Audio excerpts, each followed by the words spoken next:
Le journal sur la télévision nationale, bonsoir à tous et voici les titres. Une délégation du groupe de la Banque islamique est en humeur à Conakry. C'est dans le cadre de la programmation de la stratégie de partenariat des pays membres pour la Guinée alignée sur la période 2024-2025.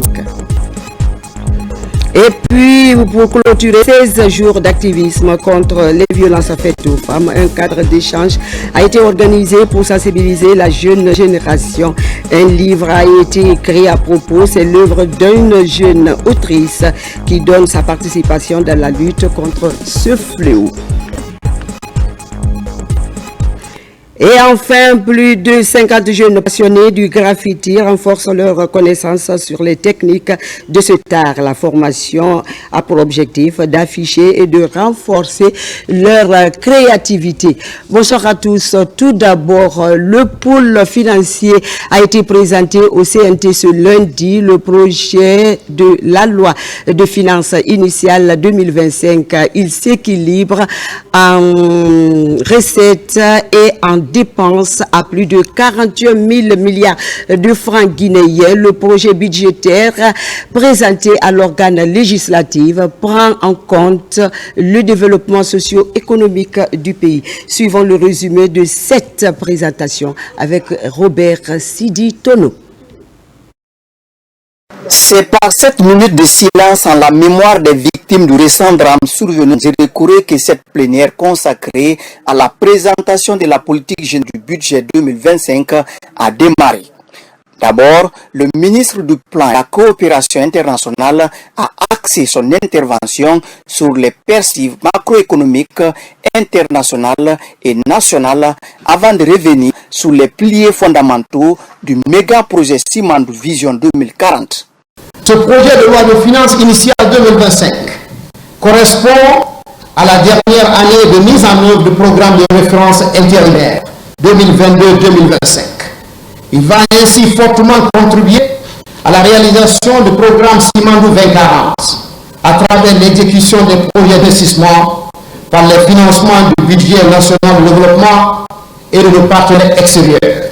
De son côté, le ministre de l'économie et des finances a insisté sur les efforts de stabilisation macroéconomique et les objectifs budgétaires du pays. Le projet de budget, dans son volet dépenses est estimé à 41 897 milliards de guinéens.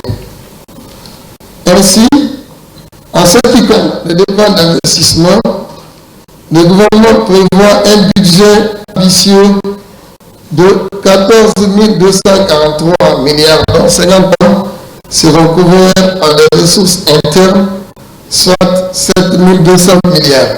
S'agissant de la politique monétaire du pays, le premier vice-gouverneur qui a représenté le gouverneur de la Banque centrale de la République de Guinée a empêché à éclairer l'opinion des honorables conseillers nationaux des réformes engagées avant d'évoquer les perspectives en 2025.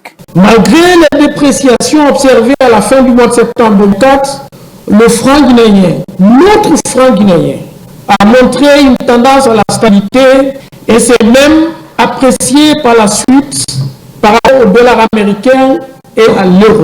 En effet, depuis septembre 2024, le taux de change officiel du dollar a varié en moyenne à 8 568 contre 8 585 à la fin du mois de septembre 2023. Enfin, le ministre du Budget a présenté le contenu du projet de loi de finances initiale 2025. Ce projet s'équilibre en recettes et en dépenses à plus de 41 000 milliards de francs guinéens. Sur cette base, les agrégats budgétaires de 2025 qui en découlent se présentent comme suit. Recettes, nous comptons mobiliser 34 473 milliards de francs guinéens, en recettes propres 27 000 milliards, soit 96% des recettes totales. En dépenses totales, nous aurons 41 897 et il s'en dégagera un déficit budgétaire de 7 124 milliards, soit 2,8% du PIB.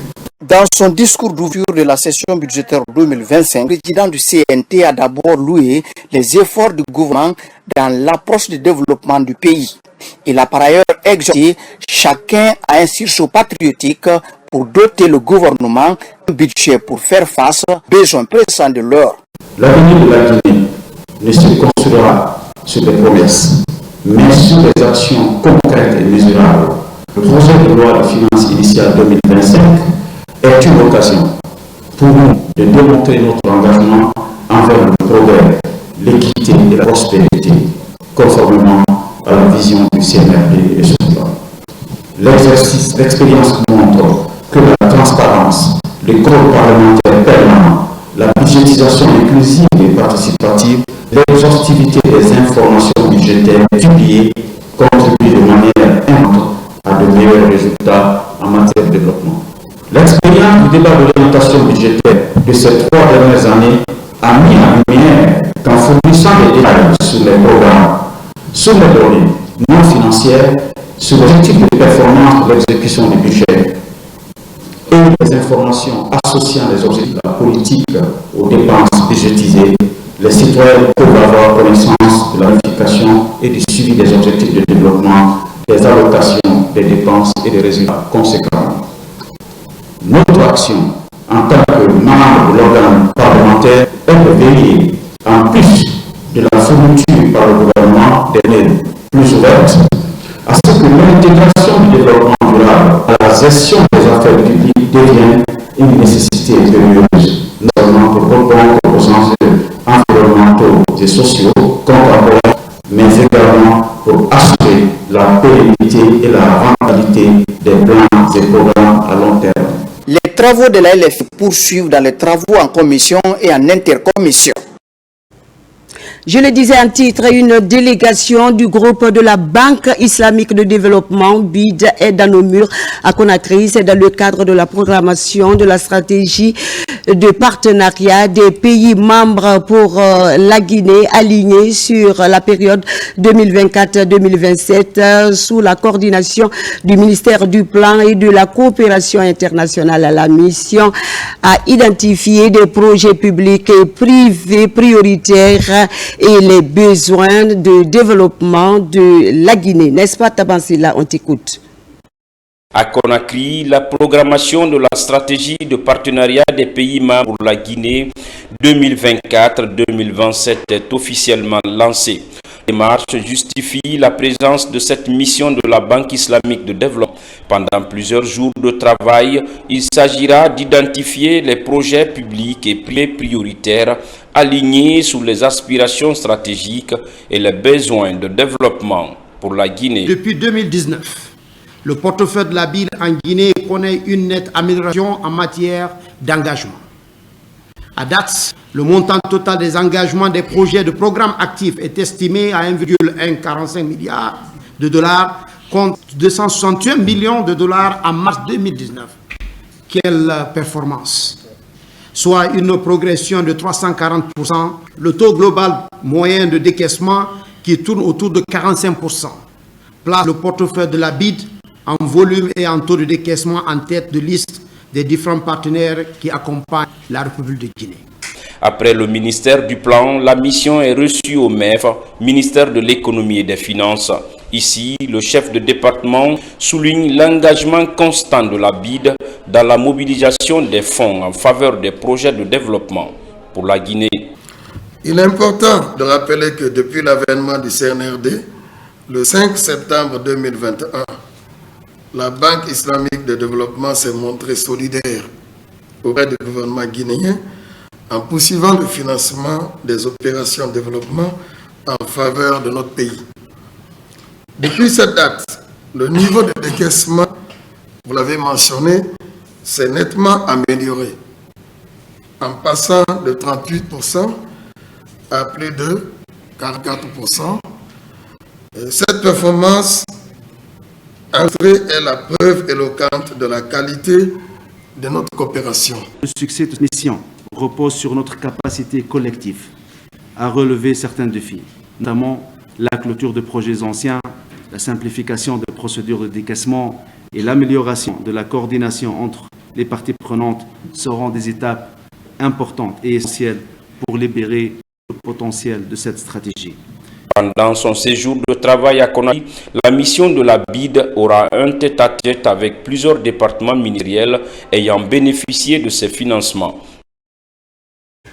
Pendant ce temps, lancement à Kindia des opérations de formation des magistrats devant conduire à la tenue des audiences foraines. C'est une idée du gouvernement exécutée par les ministres de la Justice, de l'administration du territoire et de la décentralisation. Les travaux vont durer un mois. Le point avec Amadou Touré et Abdul Razak Souma. C'est en compagnie du garde des Sceaux, ministre de la Justice et des Droits de l'Homme, que le chef du département de l'administration du territoire et de la décentralisation a été reçu ici à Kindia dans le cadre du lancement de la formation des magistrats et coordinateurs du PNR avec en amont du démarrage des audiences foraines pour la régularisation des citoyens sans acte d'état civil. La formation que les magistrats vont suivre est une formation transcendantale. Elle permettra à la fois aux magistrats, aux greffiers, aux officiers de l'état civil de suivre ensemble cette formation parce que ces entités-là sont réellement les soldats qui vont défendre cette vision du président de la République. Cette opération lancée ce jour s'étendra jusqu'au 13 janvier 2025. Elle vise la normalisation des citoyens sans acte de naissance âgés de 10 ans et plus dans le but de constituer le registre national de l'état civil, le registre national des personnes physiques et le fichier électoral. Les audiences foraines concernent exclusivement les citoyens guinéens âgés de 10 ans et plus qui n'ont pas d'acte de naissance. Mais il faut noter également que les étrangers vivant sur le territoire national ne sont pas concernés par cette première étape. Suite à cette opération, tous les citoyens détenteurs d'un acte ou extrait de naissance passeront devant les machines pour la collecte des empreintes, la photo et l'iris, ce qui aboutira à la constitution des listes électorales et à l'organisation du scrutin référendaire. Et puis au ministère de l'enseignement technique, les autorités déploient des efforts pour rehausser les standards dans la formation au niveau des aînés à Kindia, Mamou et Kankan. Des formateurs de toutes les 10 aînés ont été regroupés pour harmoniser les approches pédagogiques. La Direction nationale de la formation et du perfectionnement du personnel enseignant conduit cette activité, nous dit Kerno Ousmane Diallo. On l'écoute. Dans le système éducatif, les ENI, écoles normales d'instituteurs, jouent un rôle crucial. C'est à ce niveau que sont formés les futurs enseignants des écoles primaires devant encadrer des milliers d'élèves. Depuis l'arrivée du CNRD, des réformes ont été opérées pour valoriser ces écoles dans l'optique de rehausser la formation à l'école primaire.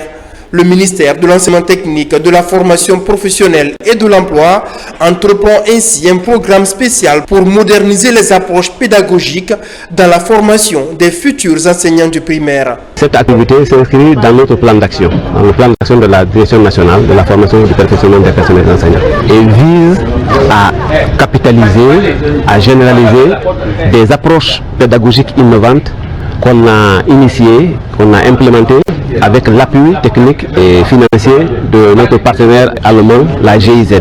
Ça va améliorer les pratiques d'enseignement et ça va permettre aux formateurs de suivre les mêmes démarches pédagogiques et ça va améliorer les qualités de l'enseignement et les résultats d'avoir la qualité, puisque actuellement ce qu'on vise c'est la qualité.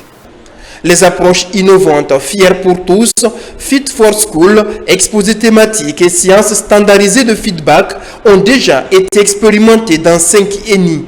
À présent, il est question d'intégrer ces approches dans toutes les 10 ENI du pays avec des attentes clairement définies. Il s'agit en fait de la mise à disposition d'outils méthodologiques variés et pertinents pour de meilleures pratiques de classe. Il s'agit aussi de l'amélioration des résultats scolaires en calcul et en français notamment. Un changement de comportement sur le plan de la santé et de l'hygiène en milieu scolaire et parascolaire. À Kindia, Mamou et à Kankan, près de 150 formateurs venus des 10 ENI du pays bénéficient de ce programme. Je le disais également en titre, pour clôturer les 16 jours d'activisme contre les VBG, un cadre d'échange est organisé pour impulser un paradigme chez la jeune génération. Pour l'occasion, un roman est présenté au public. C'est l'œuvre d'une jeune autrice qui compte, à travers ce livre, jouer sa partition dans la lutte contre les violences faites aux femmes. N'est-ce pas, Mariam Kamara? On t'écoute.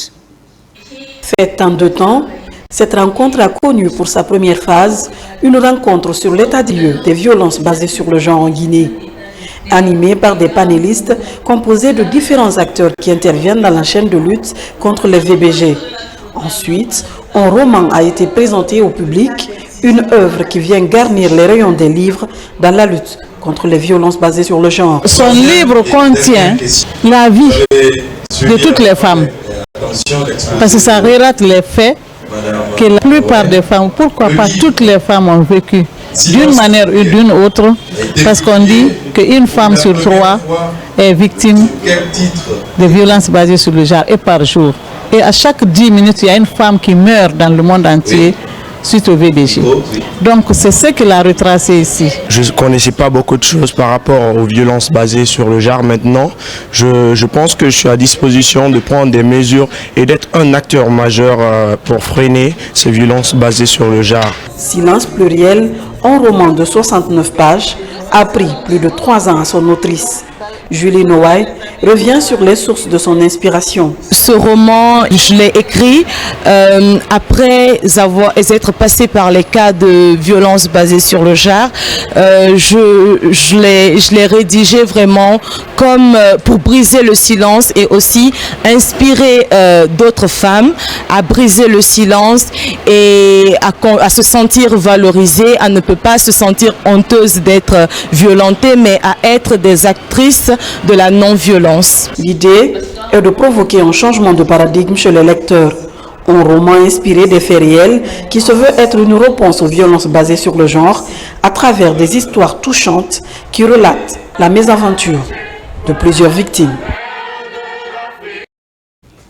Et puis l'humanité a célébré ce 9 décembre la journée internationale de lutte contre la corruption. En Guinée, l'Agence nationale de lutte contre la corruption et la promotion de la bonne gouvernance s'est rendue à l'intérieur du pays pour mieux expliquer les conséquences de ce fléau sur l'économie du pays. Le secteur de la santé est la principale cible. Voyons l'étape de Kankan avec Bakari Bambakondi.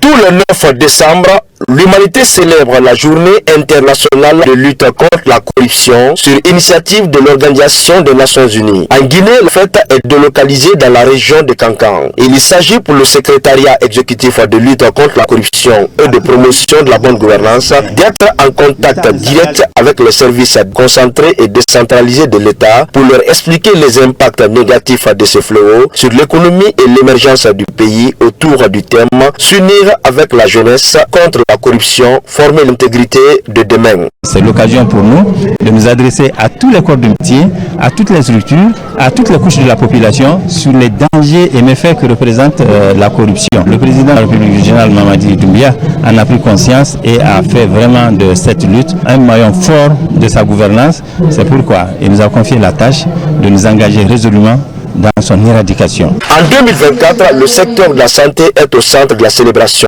Avec le corps médical, l'ANLC compte renforcer la sensibilisation sur les différentes manifestations de la corruption et les pratiques assimilées. La santé est concernée cette année, ça ne veut pas dire que la santé est le secteur le plus corrompu parmi tous les secteurs. Non, c'est un choix porté sur ce secteur pour plus d'action, pour plus de résultats dans la sensibilisation du personnel face à la corruption qui gangrène notre cher État. Le renforcement des cours d'instruction civique dans le système éducatif, une autre approche de l'ANLC pour mettre la jeunesse dans l'esprit du patriotisme, l'une des voies sûres d'éradication de la corruption. Nous savons tous que la corruption existe, mais avec l'avènement du CNRD, je ne dis pas que ça va finir, mais ça va beaucoup réduire. Parce que le président, dans son discours de fin d'année, a répété le mot là, une fois, pour prouver aux gens qu'il tient que la corruption cesse à Guinée. Cette année, l'Agence nationale de lutte contre la corruption et la promotion de la bonne gouvernance a consacré toute une semaine pour la sensibilisation, une manière de privilégier la prévention pour une administration dépourvue de toute corruption. Je le disais enfin en titre, depuis plusieurs semaines, plus de 50 jeunes passionnés du graffiti renforcent leurs connaissances sur les techniques de cet art urbain. La formation est financée par l'Office national de formation et de perfectionnement professionnel grâce à l'appui technique et institutionnel du ministère de l'Enseignement technique. Objectif affiché est de renforcer leur créativité en vue de leur rendre autonome financièrement. N'est-ce pas, Moussa Komara? On t'écoute. Une cinquantaine de jeunes passionnés de l'art urbain. Tous gratuitement, ils apprennent les techniques et les styles de graffiti, ainsi que l'harmonie des couleurs et la manipulation des pinceaux. On essaye de faire la formation pour des jeunes, pour les permettre de connaître c'est quoi les bases du graffiti, c'est quoi le graffiti et comment est-ce qu'un artiste peut vivre avec le graffiti. Cette formation est à la fois théorique et pratique. Sur ces murs, ces artistes graffeurs donnent vie à leur création. Pour Fatima, c'est la première fois qu'elle peint sur un mur et découvre le goût de l'entrepreneuriat culturel. Aujourd'hui, je peux faire la différence des couleurs et aussi, je peux aussi faire la différence entre les couleurs et aussi mélanger les couleurs et faire quelques dessins par la nature. Le graffiti est une passion pour certains et un moyen d'expression pour d'autres. Le ministère de l'Enseignement technique, de la formation professionnelle et de l'emploi assure le financement à travers l'Office national de formation et de perfectionnement professionnel, résolument engagé à faire des jeunes des leviers de développement. On a scellé un mariage entre l'ONFP et la commune de Ratoma pour perfectionner 1000 jeunes à Ratoma. Donc l'ONFP est là pour les accompagner, pour les coacher, jusqu'à ce qu'ils deviennent autonomes. Nous sommes très heureux de voir le produit de ces jeunes que vous trouvez derrière nous. Cette production-là ne pouvait pas se faire sans qu'ils bénéficient de cet accompagnement. L'objectif pour les initiateurs, c'est de former des jeunes professionnels pour qu'ils soient utiles à la société et d'aider les gens à prendre conscience de leur époque. De graffiti à la vente privée, saison festive qui vient de se tenir à Conakry. Elle est organisée par une styliste guinéenne qui apporte de l'innovation dans l'industrie de la mode en Guinée. Une exposition pour maintenir la passerelle entre les acteurs du secteur et les consommateurs. C'est un compte rendu de Mikini Moussa Kamara que je vous demande de suivre. L'affluence des visiteurs est perceptible. C'est en marge du lancement des activités de la première édition de vente privée saison festive, un espace culturel et touristique pour mieux rapprocher les créateurs de mode guinéen des consommateurs. Encore réduire nos prix et vraiment permettre aux gens d'acheter la qualité à petit prix, parce que moi j'aime pas forcément que quand on dit qualité ce soit excessivement cher, d'où vraiment j'essaie de faire en sorte que mes prix soient bas, donc oui peut-être juste ça, donc faire en sorte que voilà, on réussisse à avoir des matières premières de bonne qualité encore moins chères, donc c'est sponsoriser les petits commerçants ici avec qui nous on prend les tissus, comme ça on pourra permettre aux clients aussi d'acheter à petit prix. Bah, bien sûr, déjà l'idée c'est que les Guinéens portent du Made in Guinée et ensuite ce serait bien que le monde porte du Made in Guinée, comme aujourd'hui ici, comme vous avez dit, il y a plusieurs personnes, il y a plusieurs nationalités qui sont représentées, donc c'est bien, ça veut dire que ça touche, ça veut dire que c'est on n'aime pas. Ce qui fait plaisir, c'est surtout de mettre à l'avant le talent d'une jeune fille qui a commencé depuis toute petite, parce que moi depuis que je la connais, ça fait 10 ans et plus d'ailleurs, et elle a toujours été dans la mode. Un défilé de mode est organisé pour montrer le savoir-faire des stylistes au public. La particularité est que voilà, tu peux venir faire des achats et tout, et puis trouver des vêtements à moins de 200 000, à moins de 300 000, des tissus vraiment de qualité et vraiment extraordinaires. Voilà, c'est une grande particularité que je peux souligner. De continuer à consommer guinéen. Les tissus guinéens, c'est des tissus qui sont fabriqués chez nous et il n'y a pas de mieux qu'à consommer. Divers produits du textile guinéen et d'ailleurs sont exposés pour promouvoir la diplomatie culturelle dans le secteur de la mode. Une belle initiative. Et voilà qui met fin à cette édition d'information à la réalisation Mounir Bari sous l'œil vigilant de l'équipe technique du jour. Merci de votre fidélité. Prochain rendez-vous à 2h, Inch'Allah. Restez avec nous. L'information continue sur la télévision nationale. Très bonne suite de programme à vous et bonsoir.